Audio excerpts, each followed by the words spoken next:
কি কপাল আমার! এত কাজ করি সারাদিন, ভাগ্যের চাকা যেন ঘুরতেই চায় না। গুরু, ভাগ্যের চাকা পরিশ্রমী ঘোরে। আমার তো এর বাইরে কিছু জানা নেই। হ্যাঁ, ওই একই কথা তো সবার মুখেই শুনি। আমার কি মনে হয় গুরু, আমাদের এমন কিছু করা উচিত যাতে করে আমরা তাড়াতাড়ি অনেক টাকা উপার্জন করতে পারি। কি এমন কাজ? কি কাজ করলে অল্প সময়ে বেশি টাকা পাওয়া যাবে? আরে কি যে বলো গুরু, তুমি হলে আমার গুরু। তুমি যদি আমার কাছে প্রশ্ন করো তাহলে কি হবে?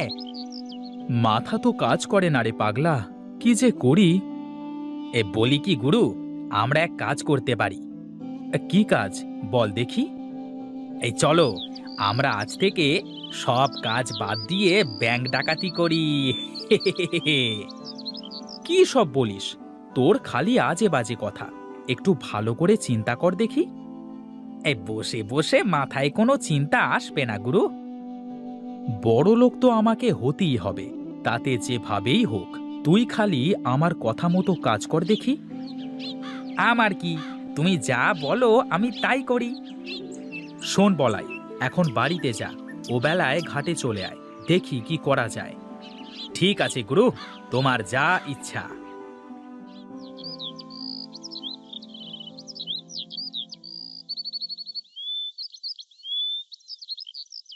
কি গিন্নি, বসে আছো যে?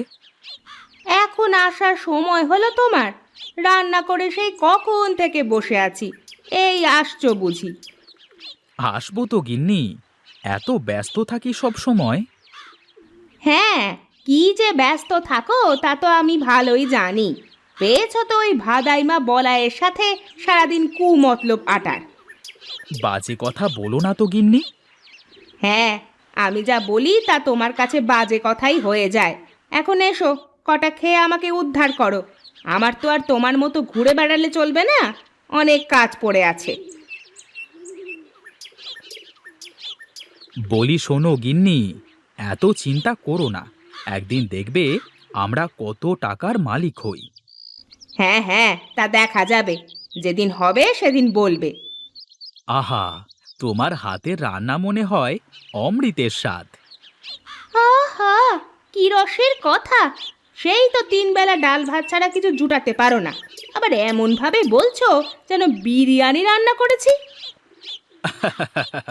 তোমার হাতের এই ডাল সিদ্ধই তো বিরিয়ানির থেকেও সুন্দর হয় গো গিন্নি। শোনো শোনো, খুব তাড়াতাড়ি আমাদের সুখের দিন আসবে।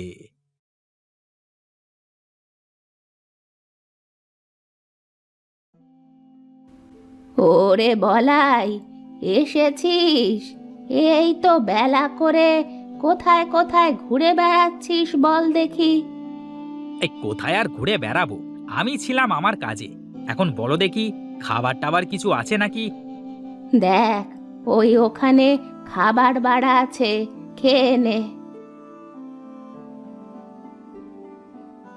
আমার তো শরীরটা খুব একটা ভালো না বাবা, তাছাড়া বয়সও তো হয়েছে, এবার একটা বিয়ে কর বাবা।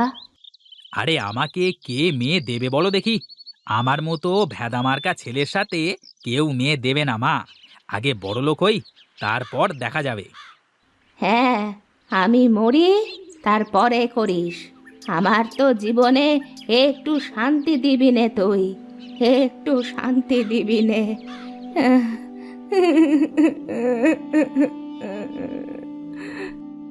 এই দেখো মা, প্রতিদিন এক কথা শুনতে আমার ভালো লাগে না। আমাকে আর একটু সময় দাও।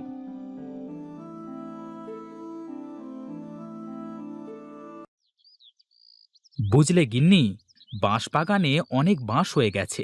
কিছু বাঁশ কেটে বাগানটা একটু পাতলা করতে হবে। হ্যাঁ, তাহলে করতে হবে। তা তোমার ভাইয়ের কাছে কিছু বলেছো নাকি? ওকে আর কি বলবো, আমি যা বলবো ও তো তাই করবে। না, তারপরেও একবার শুনে দেখা ভালো। তা না হলে আবার পরে বলবে যে তুমি ওকে না বলেই এটা করে ফেললে। হ্যাঁ দেখি, ওর সাথে দেখা হলে বলে দেখব। এজন্য দাটা ধার নিয়ে রাখলাম। বেশ কিছু বাঁশ বিক্রি করা যাবে। যা ইচ্ছে করো, কিন্তু সাবধান, দুটো কথা যেন না হয়। আমার আবার মানুষের সাথে অযথা ঝগড়া চেঁচামেচি করতে ভালো লাগে না। ঠিক আছে গিন্নি, তুমি ওসব নিয়ে চিন্তা করো না তো। দেখি, যাই, আমি একটু মাঠ থেকে ঘুরে আসি।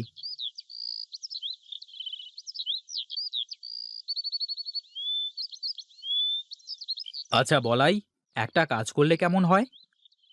কি কাজ ওস্তাদ, বলো দেখি। আমি ভাবছিলাম, আমাদের তো বিরাট বাঁশবাগান আছে, আমরা যদি বাঁশ দিয়ে কিছু করতে পারি। বাঁশ দিয়ে কি করা যাবে ওস্তাদ? গাধা নাকি তুই? বাঁশ দিয়ে তো কত কিছু বানানো যায়। হ্যাঁ, তা করা যায়, কিন্তু এগুলো বানাবে কি করে? শোন শোন, আমি বাঁশের ঝুড়ি বানাতে পারি, তুই বাঁশ দিয়ে কিছু বানাতে পারবি না? এই শোনো শোনো, সারাদিন ধরে ওই একটা ঝুড়ি বানিয়ে তা বিক্রি করে কয় টাকা তুমি পাবে শুনি? তাও তো মন্দ বলিসনি। আসলে মাথায় কোনো কিছু কাজ করছে না, কি যে করি। এই বলি কি, আমরা একটা কাজ করতে পারি ওস্তাদ। বল দেখি, কি বলতে চাস তুই? আমরা তোমার বাগানের বাঁশ দিয়ে নদীতে যদি একটা সাঁকো তৈরি করে দিই, আর যারা আমাদের এই সাঁকো দিয়ে নদী পার হবে তারা সবাই আমাদের টাকা দিয়ে পার হবে, তাহলে কেমন হবে?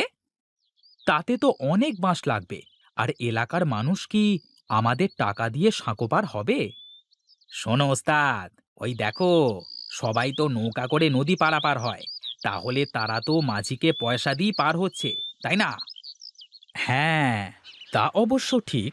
তাহলে তো সবাই খুব সহজেই এপার ওপার যেতে পারবে। হ্যাঁ ওস্তাদ, তাছাড়া আবার বলছি কি, একবার শুধু সাঁকোটা তৈরি করতে পারলে তারপর বসে বসে শুধু টাকা গোনা। বাহ, তোর মাথায় তো বুদ্ধি আছে রে পাগলা। হ্যাঁ, আমি কার শিষ্য সেটা দেখতে হবে তো নাকি? বেশ বেশ, চল চল দেখি, আমরা বড় ভাইয়ের সাথে কথা বলে দেখি সে কি বলে। বাঁশ বাগানে তো তারও ভাগ আছে। এই চলো ওস্তাদ, চলো।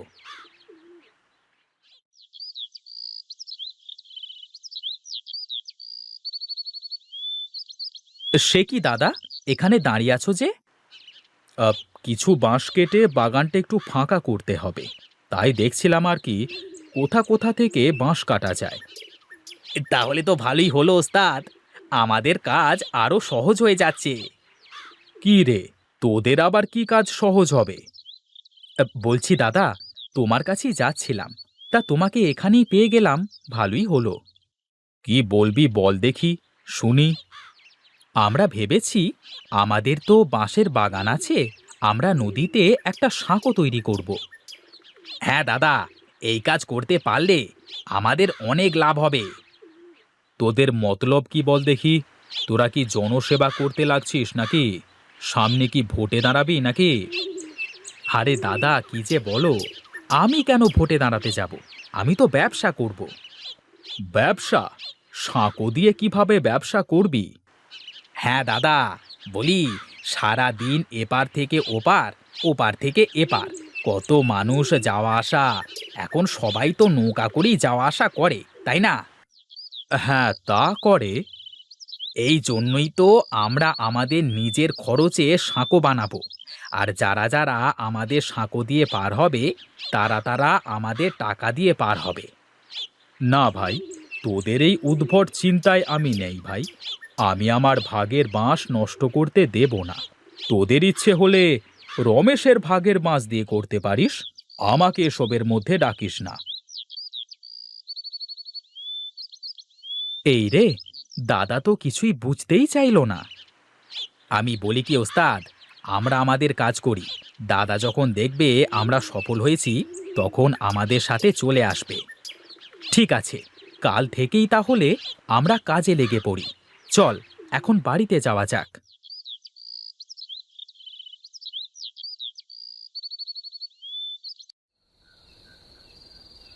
শোনো গিন্নি, কাল থেকে আমি একটা নতুন কাজ শুরু করব। কি কাজ করবা বলো দেখি একটু শুনি। কালকে নদীতে সাঁকো তৈরি করব। তুমি সাঁকো তৈরি করে কি করবে শুনি? কেন, সবাই নৌকা পার হয়ে কেমন মাঝিকে টাকা দেয়, তেমনি আমার সাঁকো দিয়ে যারা পার হবে তারা সবাই আমাকে টাকা দিয়ে পার হবে। তোমার যা ইচ্ছে করো, আমার ওসব নিয়ে কোনো মাথা ব্যথা নেই। উঠে পড়লে যে? কি করব বলো তো? আমার খাওয়া শেষ, আর বসে বসে তোমার ওই ফালতু প্যাঁচাল শোনার সময় নেই আমার। আমি ঘুমাতে যাচ্ছি। হায় রে কপাল আমার, কেউ বুঝতে চায় না আমাকে। আমি যা করি সব তাদের কাছে ফালতু কাজ মনে হয়।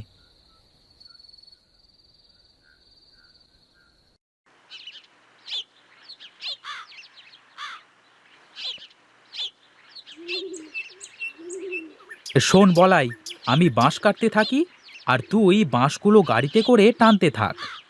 ওস্তাদ, বাঁশ সব কাটা শেষ হোক, তারপর একসাথে করে টানা যাবে, কেমন? ঠিক আছে ঠিক আছে, তাহলে বাঁশগুলো সব গুছিয়ে এক জায়গায় জড়ো কর।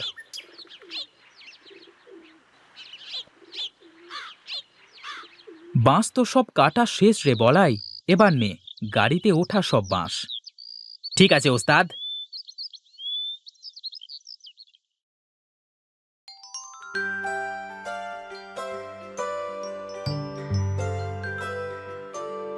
নে নে, এবার বাঁশগুলো সব নামিয়ে ফেলতে হবে।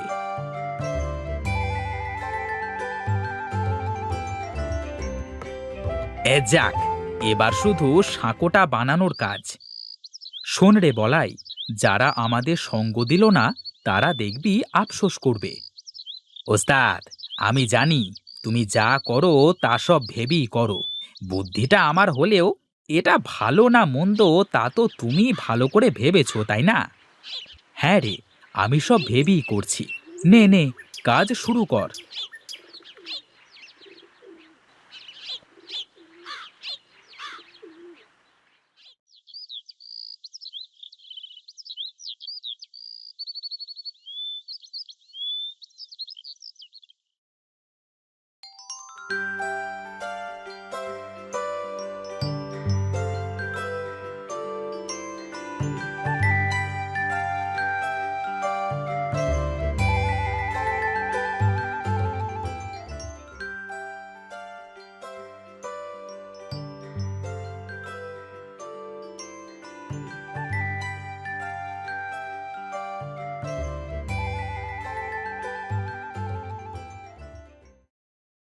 ওস্তাদ, কি বলেছিলাম, কাজ হচ্ছে তো?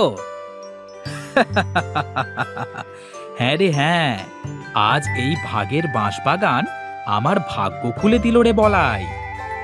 এখন আর আমাদের কোনো চিন্তা নেই ওস্তাদ, বসে থাকবো আর টাকা চলে আসবে। এখন আমার দাদা বুঝবে যে সে কি করেছে। তার ভাগের বাঁশ এখন সে চিবিয়ে চিবিয়ে খাবে। শোন বলাই, তুই বস, আমি গেলাম। তোর বৌদির জন্য গঞ্জ থেকে কিছু কিনে নিয়ে যাই। এখন তো আমার টাকার কোনো অভাব নেই রে। ঠিক আছে ওস্তাদ, যাও, আমি আছি।